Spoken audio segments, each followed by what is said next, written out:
the honorable ministers, the Inspector General of Police, and other police leaders, other leaders of agencies, and members of the CID.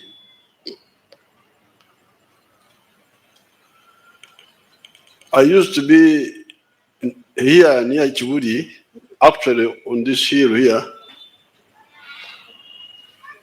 I did not remember that the CID headquarters was nearby, because I was busy breaking the law of that time. There was a slum here, I don't know whether it's still there, where one of our people called Abbas Chibazo, the Saba Wejere, the head of this ghetto, what you call ghetto now. He was staying there. And I used to come from Tanzania and stay with him there, just near here. That was the last time. The other time I came to see Prince Badru Kakunguru.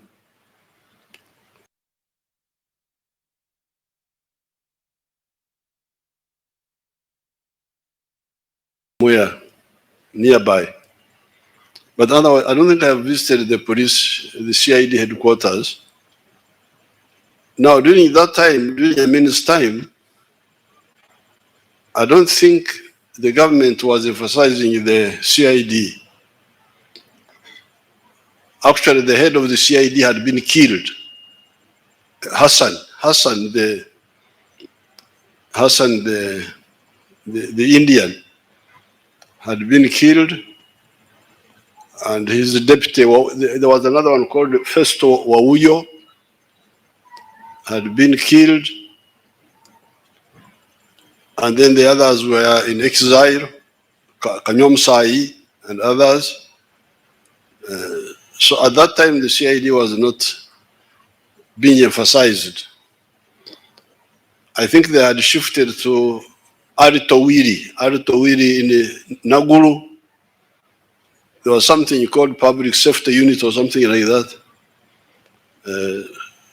So that's why I comfortably stayed nearby here without the CID knowing that I was there. In Amin's time, the big incident I remember was when Amin was, they tried to assassinate him when he was coming from here. There was a faction here, and when he was going away, they inefficiently tried to kill him. And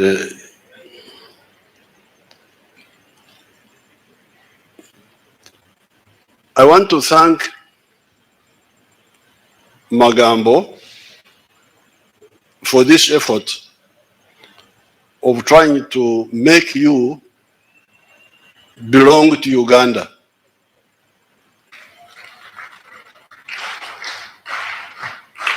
Because really, when in the last 65 years, when I've been closely involved with the issues of Uganda, what I discover is that many people don't really belong to Uganda in their work, in their thinking. If you do, it is easy to get solutions. And one way of doing it is the Nyankore proverb, which says, Okom Toguri and Shunjun Kwitegwa.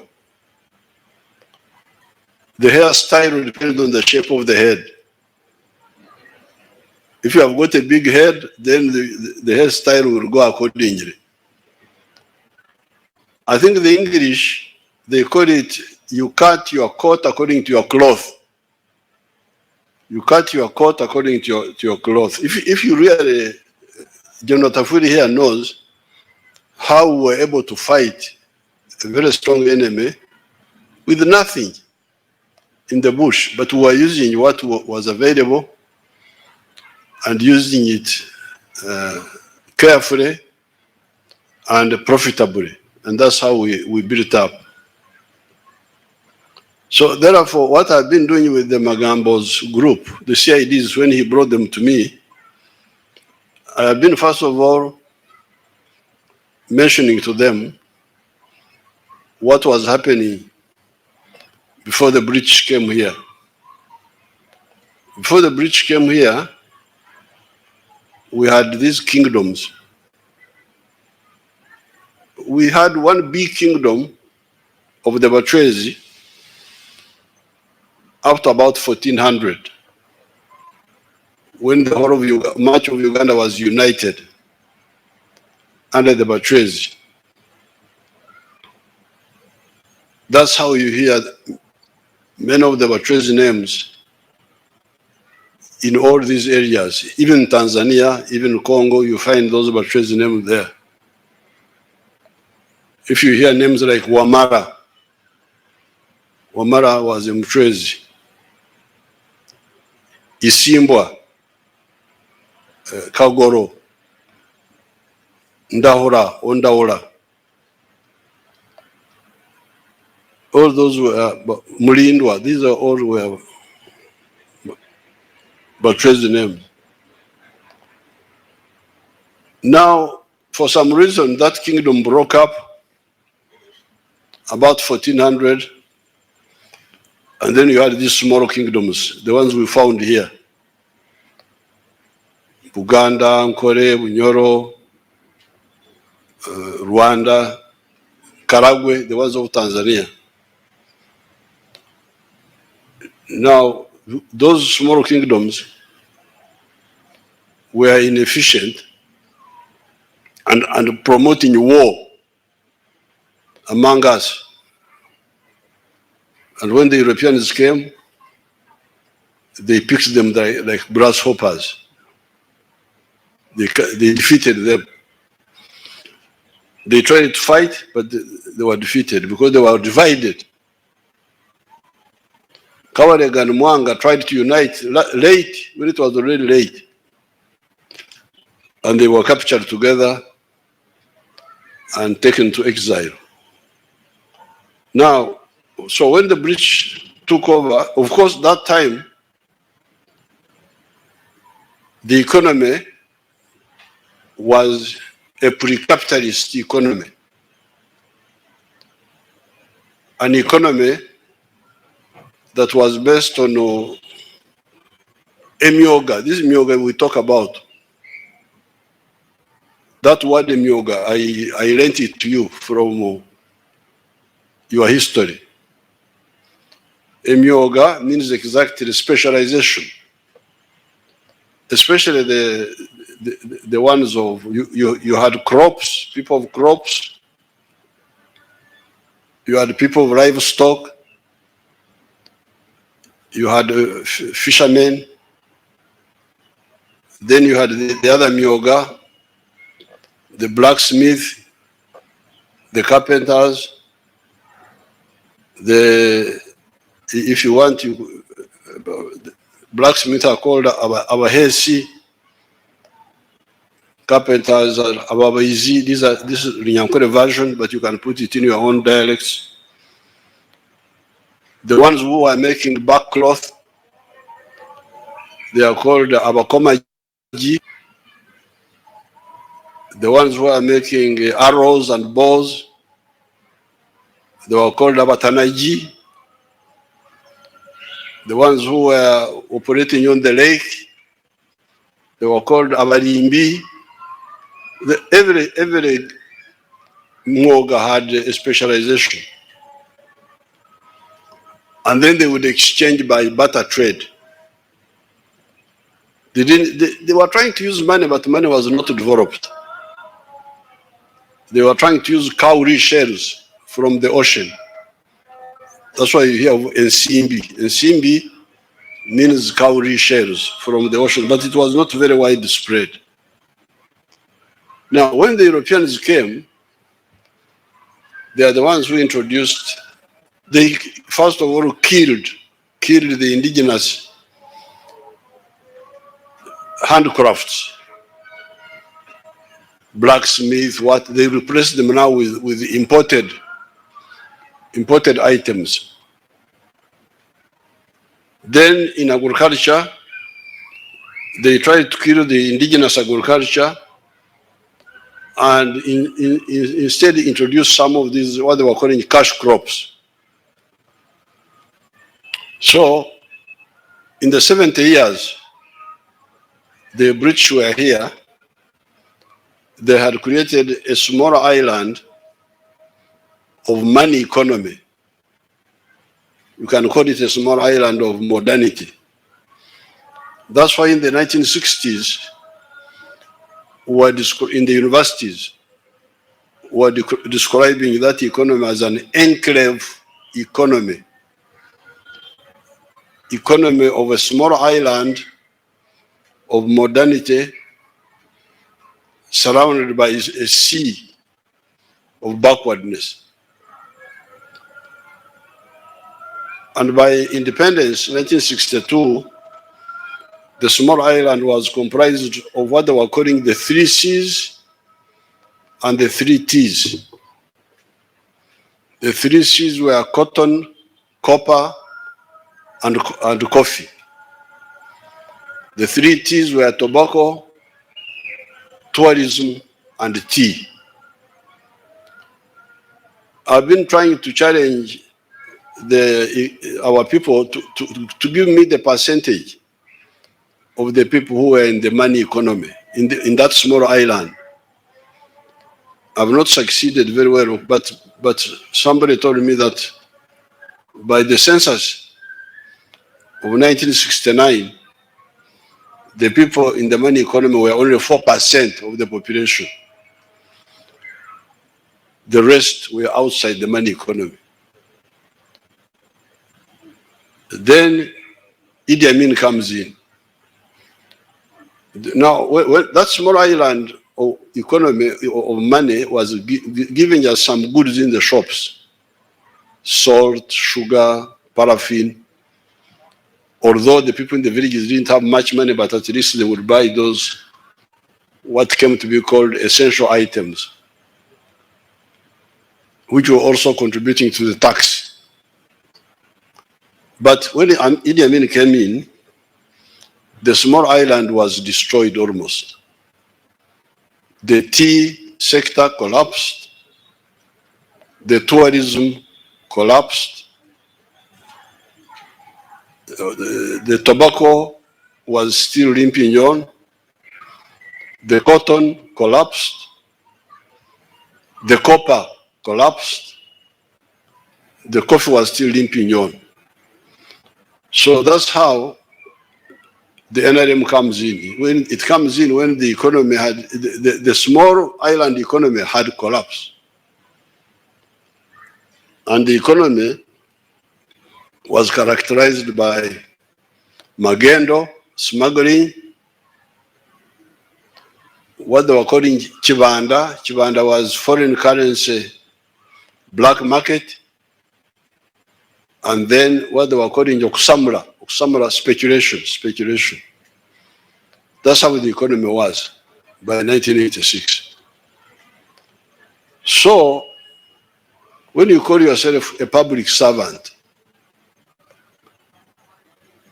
a public servant of where? Of Uganda or UK or where? If you say you are UK, then of course you are in the wrong place, because this is Uganda. The Uganda I have described to you. So when we came in, fortunately we had spent a lot of time in these efforts. As part of the student movement, we had started very well all this, not only the economies of Uganda and Africa, but the whole world. There's nothing that we didn't know about the whole world, because we had spent a lot of time as a student movement, as fighters in the bush. There's nothing we didn't know. So when we came in, we gave you very clear, many of you are young, but your parents, we gave them the way forward. And as we speak today, we have covered 4 phases. Phase number 1 was what we called the minimum economic recovery. The minimum economic recovery was aimed at bringing back the small island of modernity. Bring it back. Bring back the tourism. Bring back the tea. Bring back the cotton. Whatever can be brought. Copper has not yet come back, but we have been trying. So that was minimum recovery. But also remove Magendo, remove Chibanda, and remove Kusamula.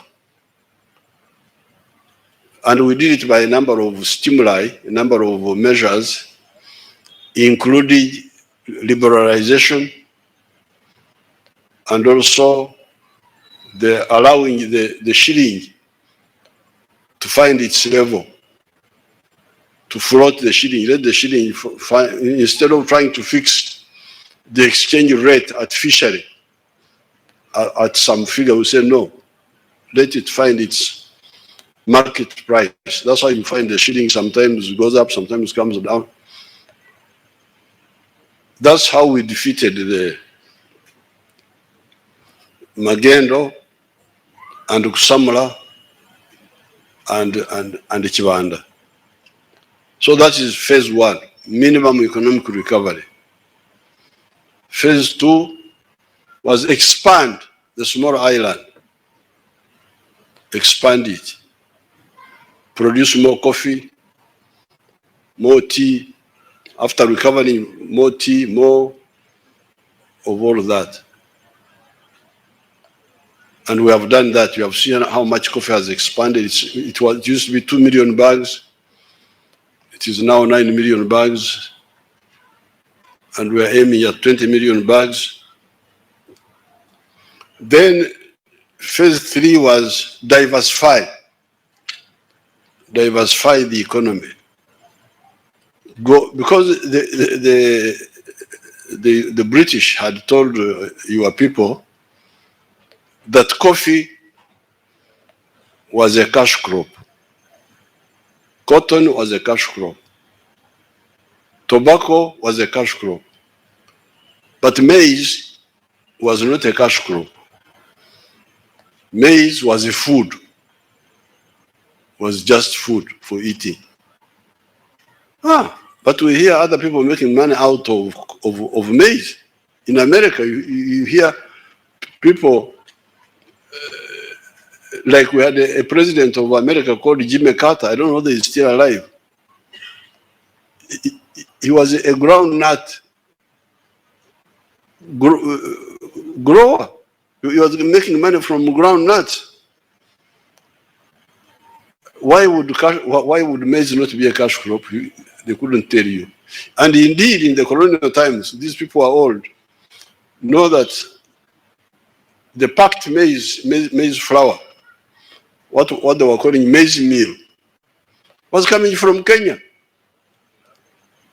grown by the white farmers there, because Kenya had been taken over by the Europeans. They were calling it the White Highlands. That those islands around Nairobi had become White Highlands. They were